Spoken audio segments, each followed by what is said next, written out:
The West Texas sun baked the earth, turning the dust a pale, blinding white.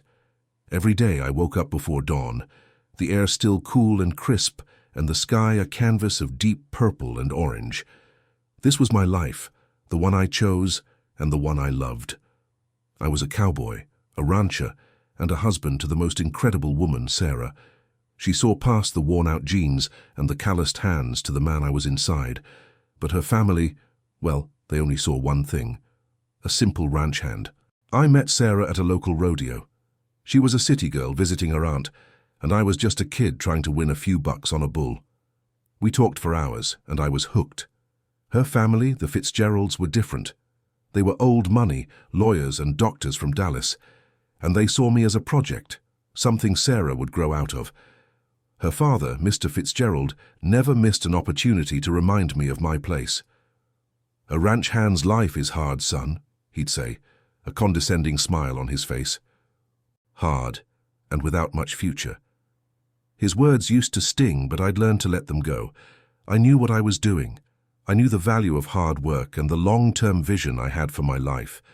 The ranch I worked on wasn't mine, not yet, but I was saving every penny. The old owner, Mr. Thompson, had become a mentor to me. He taught me about cattle, land, and a man's word. "A handshake is as good as a contract, boy," he'd often say, and I believed him. But Mr. Fitzgerald didn't. He saw me as a low-class cowboy destined to fail. The day I proposed to Sarah, Mr. Fitzgerald's face was a mask of forced politeness. He barely looked at me, focusing on Sarah, as if to ask her if she was sure. I swore to myself then that I would prove him wrong. Not for my pride, but for Sarah. I wanted to build a life she could be proud of, a life where her family would see me for who I truly was. If you're enjoying this story, don't forget to hit that subscribe button. Your support helps us create more content like this. The first year of our marriage was a blur of sun-up to sundown work. Sarah, bless her heart, embraced ranch life with a vigor I never expected. She learned to mend fences, feed the chickens, and even helped with the carving.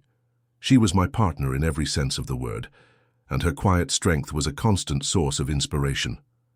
We lived in a small, rustic cabin on Mr. Thompson's land, a place where the stars felt so close you could almost touch them, but the peace was often broken by calls from her mother, Mrs. Fitzgerald, offering us money for a proper house in Dallas. I always refused, politely but firmly. It wasn't about pride, though I'm sure they saw it that way. It was about building our own life, on our own terms. I wanted to show Sarah and her family that I could provide for her without their help. The money I was saving was for a specific purpose: to buy the small neighboring property that bordered Mr. Thompson's ranch. It was a fixer-upper, a piece of land with a small stream and an old, dilapidated barn. It was perfect. Sarah's parents came to visit once, a brief and awkward affair. They arrived in a spotless black SUV, looking out of place in their designer clothes. Mr. Fitzgerald spent the entire time examining the fences and the cattle, a critical look on his face. "This land, it's a lot of work for a modest return, isn't it, son?" he said, kicking a clod of dirt with his polished shoe. I just smiled and told him it was the most honest work a man could do. That night, as Sarah and I lay in bed, she put her hand on mine. "They'll come around," she whispered. "They just need to see how happy we are." I nodded, but a knot tightened in my stomach. I knew it wasn't about our happiness. It was about their expectations, their image of success. And I was about to show them a new definition of it, one written in sweat and honest work. The opportunity I had been waiting for finally arrived. Mr. Thompson, frail but still sharp as a tack, called me into his office one sweltering afternoon. "Boy," he said, his voice a low rumble, "I'm retiring. Got a buyer for the ranch, a big corporation looking to expand, but that neighboring piece of land, the one you're always looking at, they don't want it." My heart pounded in my chest. He handed me a folder. "The owner's looking to sell. I've already spoken to him. He'll give you a good price if you can get the money together." I spent that night poring over the documents, my head swimming with numbers and possibilities. I had enough money for a down payment, but it would be a stretch. The rest would have to come from a bank loan. Sarah sat beside me, her eyes full of hope. "We can do this," she said, her voice steady. We'll work even harder. And we did. We woke up earlier, stayed up later, and worked every spare moment we had, fixing fences and mending the old cabin to save on every possible expense. The bank loan was a hurdle. The loan officer, a young man in a crisp suit, looked at my application with skepticism. He saw the worn clothes, the dusty boots, and the humble numbers. "This is a big risk, Mr. Thompson," he said. I corrected him. "It's my name on the application, sir. It's my risk." He paused, a flicker of something in his eyes. "You don't have much collateral." That's when I pulled out the business plan I had worked on for months. It wasn't fancy, but it was thorough. It detailed my plans to raise a special breed of cattle, known for their resilience and high-quality meat. I had projected costs, revenues, and a timeline. The young man read it, his expression slowly changing from skepticism to genuine interest. The next day, he called. The loan was approved. I hung up the phone, a wide grin on my face. The dream was finally becoming a reality. The day we closed on the land was the proudest day of my life. The old deed, with my name on it, felt heavy in my hands. The land wasn't much, just 50 acres of dusty earth, a rickety barn, and a few mesquite trees, but it was ours. We stood on the property, Sarah and I, looking out at the endless horizon. "It's a lot of work," she said, her voice soft. "But it's home." I put my arm around her, feeling the warmth of the sun on my face and the even warmer feeling in my heart. The hard work truly began then. We spent weeks clearing the overgrown brush, repairing the fences, and reinforcing the old barn. The Texas heat was relentless, but our resolve was even stronger. Neighbors, some of whom I'd known my whole life, came by to lend a hand. They brought tools, shared meals, and offered advice. This wasn't just a business venture, it was a community effort. They saw my passion and my dedication, and they believed in me. Mr. Fitzgerald, however, remained unimpressed. He called a few weeks later, a hint of disdain in his voice. "So I hear you've bought a little piece of land," he said. "Are you going to be able to afford to hold on to it? You know, the cattle market is a volatile business." I told him I was confident in my plans, but he just laughed. "Confidence is a poor substitute for a substantial inheritance, son," he said. The conversation was short, and ended with him patronizingly wishing me luck. I hung up the phone, my jaw tight. I was tired of his judgment, tired of feeling like I had to justify my choices. But a fire had been lit inside me. I was determined to succeed, not just for Sarah and me, but to show him that a man's worth isn't measured by his family's wealth, but by the work he puts in. The first shipment of my specially bred cattle arrived a few days later, and I spent the afternoon putting my brand on them. The brand was a simple, stark design, a single T for my family name. It was my mark, a symbol of my hard work and my future. If you're enjoying this story, don't forget to hit that subscribe button. Your support helps us create more content like this.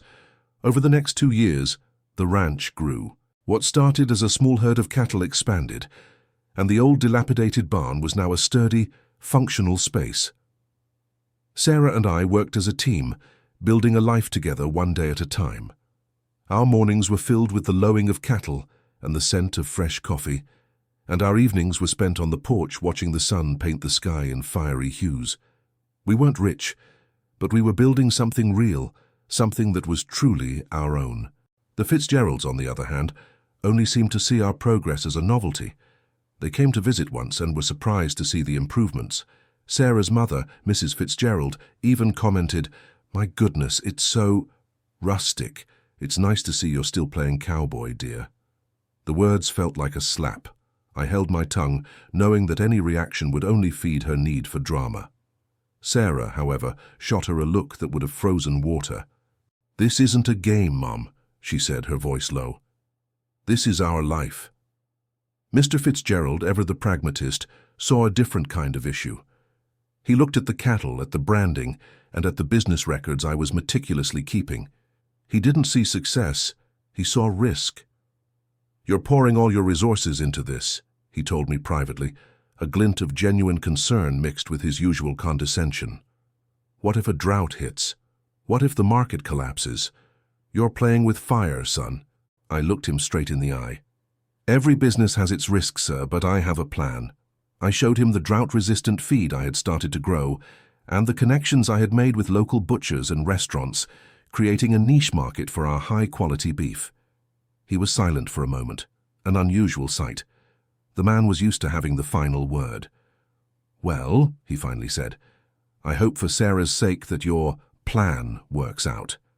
The words were meant to be a jab, a subtle reminder that I was still on thin ice, but they didn't sting as they once did. I was confident in what I was building, and I didn't need his approval. The true test came with the harsh West Texas summer. A drought settled over the region, turning the land into a cracked, parched desert. Many of the older ranchers were forced to sell off a significant portion of their herds, unable to afford the rising cost of feed. I knew this was the moment Mr. Fitzgerald had warned me about, the moment where my plan would either fail or prove its worth. But I had prepared for this. The drought-resistant feed I had planted months ago was thriving, a small patch of green in a sea of brown. I also had a small but reliable well on my property that provided enough water for the herd. It wasn't easy. Every day was a struggle, filled with long hours and hard labor. But we were surviving. We were holding our own while others were struggling. Sarah was my rock during this time, her optimism a beacon in the oppressive heat. One day I got a call from Mr. Fitzgerald. He was worried, genuinely this time. His family's large vacation home, a sprawling estate, had a well that was starting to run dry. They were a few hours east of us, but the drought was affecting everyone. "The news is reporting massive cattle sales," he said, the condescension replaced by a worried tone. "Are you managing, son?" I told him we were fine, that our preparations had paid off. He was silent for a moment, and I could almost hear the wheels turning in his head, trying to make sense of how a simple ranch hand could have been so prepared. The conversation ended with him asking if I had any advice for a friend of his who owned a large ranch nearby. I was surprised. He was asking for my help. I gave him some pointers on how to manage water resources and find alternative feed sources. It wasn't a formal apology or an admission of respect, but it was a step. It was a crack in the facade he had built around himself and a small victory for me. The hard work wasn't just about money, it was about earning respect, even from the most stubborn of people.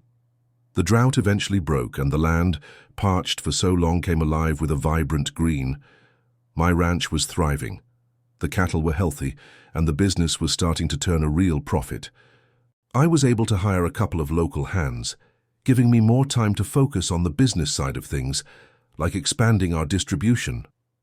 We were now selling our beef to several high-end restaurants in Dallas, a market that Mr. Fitzgerald's friends would frequent.